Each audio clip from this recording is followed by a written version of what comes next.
کردیم. باشید زود مغازه رو داری میبندی. داشتم میرفتن خونه شما ساعت روز عقد رو مشخص. همچه هر دنبیلی نیستش که آدم تو زندگی فقط یه بار عقد میکنه. نه نکنی این دختر کنی. چرا؟ حتی اگر عقدم باشن حق ندارن تو خونه من برن تو انباری با هم دیگه حرف بزنن. حتی اگه حرفش هم نمیتونه بزنه باز باید به حرف اون میشده بره در خونش. نری گوش بده ساعت گوش بده. میخوای؟ رو میگم اگه حالا هواش عوض شده بگو بیار درسم داوود بیاد اینجا ببینتش دوباره قشقرق نامه. کجا چه غلطی داری میکنی؟ دو ساله دیگه مونده براش آبچارو هم بکنن. زوره چی درد داری؟ ترش داره. اصلا عادت همه چی بزرگ میکنه. چه کردم؟ آقا من فقط گفتم بذار پاش خوب بشه بعد حالا این آقای محترم به چی گفته دیگه خدا میدونه. این نفس منه، این عشق منه، این نفس منه. زاپاس، روایت دل دادنها و دل شکستنها. سلام علیکم. احوال شما خوب هستید؟ معنا که نیست تازش خوب باشه، خشکش خوب باشه، تو سالات خوب باشه.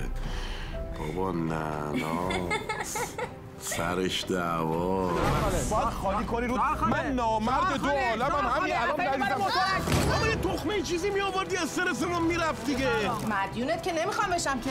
زاپاس، برنده سیمرغ بلورین بهترین بازیگر مکمل زن و نامزد بهترین چهره پردازی از 34مین جشنواره فیلم فجر.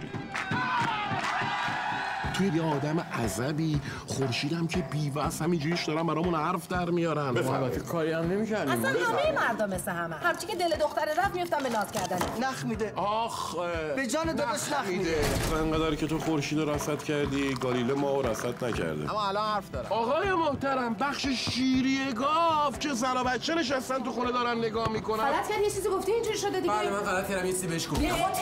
یه سری از حرفا رو نباید گفت. مگه جناب عالی تا 13 سالگی شب ادراری داشتیم؟ کیسه که ما میرفتیم همه جا جار میزدیم که ایشون شب ادراری دارن. یه نگاه 10,000 تا حرف میتونه توش باشه. یه داری چرت و پرت میگی آقا اصلا نمیخوام بگی. نمیگم.